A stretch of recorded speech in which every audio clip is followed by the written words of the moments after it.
हम बसंत बारा हमरे कहलक नहीं पतियार, आप बोए न सलिलधार। अंधा कहे अंधा पतिया, जस विश्वा को लगन धराए। सो तो कहिए ऐसो अबूझ, खसम ठाठ दिख नाही सूझ। आपन आपन चाहे मान, झूठ प्रपंच साँच कर जान। झूठा कबहु न करिए काज, हौ बरजो तो सुन लाज। छाड़ो पाखंड मानो बात, नहीं तो परवे यम के हाथ। काहे कबीर नरकिया न खोज, भटक मुआ जस बन का रोज। हमरे कहलक नहीं पतियार। साहब कहते हैं मैं कहता हूं लेकिन लोग विश्वास नहीं करते हैं।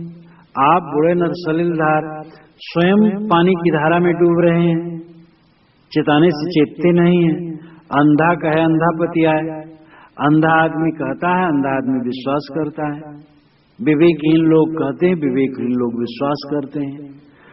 और जिस विश्वा को लगन धराए, जैसा विश्वा की लगन वेश्या की लगन, तो वेश्या की लगन क्या है? अनेक पुरुष आते हैं, अनेक पुरुष से उसकी लगन, कोई स्थिति नहीं उसकी वेश्या की। ऐसे मनुष्य की कोई स्थिति नहीं, जहां देखो जहां सर पटकता, पेड़ पौधे पाथर पानी माटी गोबर। जब गोबर को पूछता है तो और क्या कहा जाए। तो इस प्रकार आदमी भटका हुआ है। सो तो कहिए ऐसो अबूझ, खसम ठाठ दिख नाही सूझ। साहब कहते हैं अबूझ लोग हैं, बिना समझे बिना विवेक के भटकने वाले हैं। खसम ठाठ दिख नाही सूझ। खसम तो मालिक तो सामने ही खड़ा है, पास ही में खड़ा है, लेकिन सूझ नहीं हुए। यानी खसम मालिक परमात्मा ही आत्मा ही है, स्वयं स्वरूप ही है, लेकिन स्वयं स्वरूप का विवेक नहीं। और आदमी बाहर भटकता है। आपन आपन चाहे मान, झूठ प्रपंच साँच कर जान। ये सब अपना अपना मान चाहते हैं और झूठे प्रपंच को सच्चा करके मानते हैं। लेकिन झूठा कबहु न करिए काज, हौ बरजो तो सुन लाज। ऐ निर्लज सुन, ये झूठा कभी काम नहीं कर सकता है।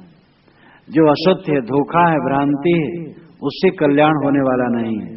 छाड़ो पाखंड मानो बात, नहीं तो परवे यम के हाथ। इसलिए पाखंड छोड़ो और बात मानो, नहीं तो यमराज के हाथ में पड़ोगे। यमराज है वासना। काहे कबीर नरकिया न खोज, भटक मुआ जस बन का रोज। कबीर साहब कहते आदमी खोज नहीं किया, तलाश नहीं किया, किंतु जैसे बन का रोज, रोज नाम नीलगाय, नीलगाय जैसे भटकते भटकते प्राण दे, इसी प्रकार आदमी भटकते भटकते प्राण देता है। अंतिम पंक्ति विचार करने योग्य है। काहे कबीर नरकिया न खोज, भटक मुआ जस बन का रोज।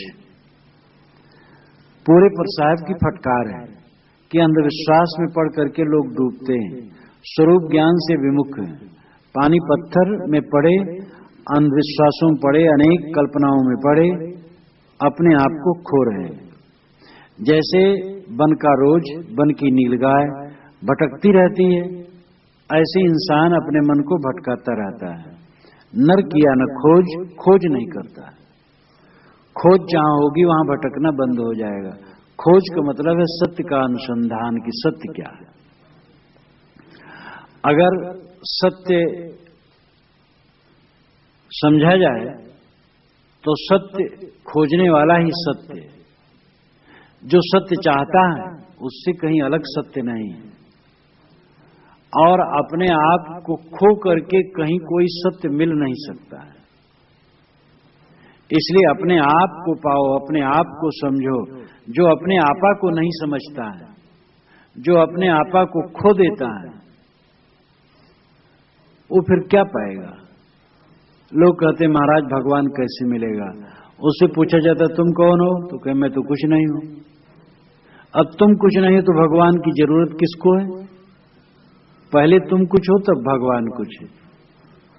पहले जन्म पूत का भयु, बाप जन्मिया पाछे। साहब कहते पहले पूत जन्मता है तब बाप पाछे जन्मता है। पहले जीव जन्मता है तब ईश्वर पाछे जन्मता है। मनुष्य ईश्वर की कल्पना करता है, मनुष्य न हो तो ईश्वर की कल्पना कौन करे। इसलिए ईश्वर की आवश्यकता, मोक्ष की आवश्यकता, निर्वाण की आवश्यकता, सुख की आवश्यकता, आनंद की आवश्यकता किसको है। जिसको है उसका पता ही नहीं है। महात्मा बुद्ध ने कहा कि भिक्षुओं, रास्ते रास्ते में जा रहा था तो एक आदमी निशानी बना रहा था, बांस पर बांस जोड़ते जोड़ते निशानी बना रहा था। एक बांस से दूसरा बांस जोड़ता चला जा रहा था और उस 100 हाथ से भी लंबा हो गया था। मैंने कहा कि भाई ये निशानी कहाँ लगाओगे?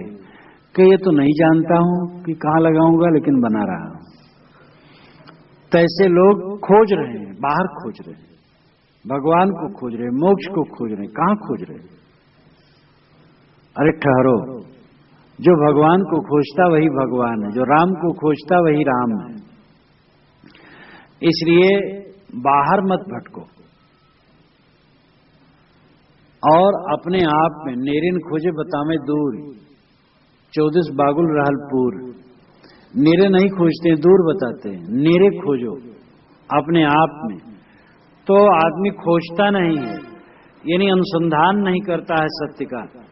जो सत्य पाना चाहता है वो स्वयं सत्य है और कहीं सत्य नहीं है। और मन के विकारों को दूर कर देना ये साधन है। अवंत में मन ही को मिटा देना। ध्यान क्या है? मन को मिटा देना। मन ही रोग है। मन अपने आप में प्रपंच है। शुभ हो तो प्रपंच है, अशुभ हो तो प्रपंच है। मन ही को न रखना ये अंतिम दशा है। समाज में मन ही खत्म कर दिया जाता है। वैराग का वेग जब अधिक बढ़ जाता है, अभ्यास अधिक बढ़ जाता है, तब ये दशा आती है। जो बैठने पर भी मन नहीं ठहरता है, इसका मतलब रजोगुण बहुत है मन में। वैराग कमी है, अभ्यास की कमी है।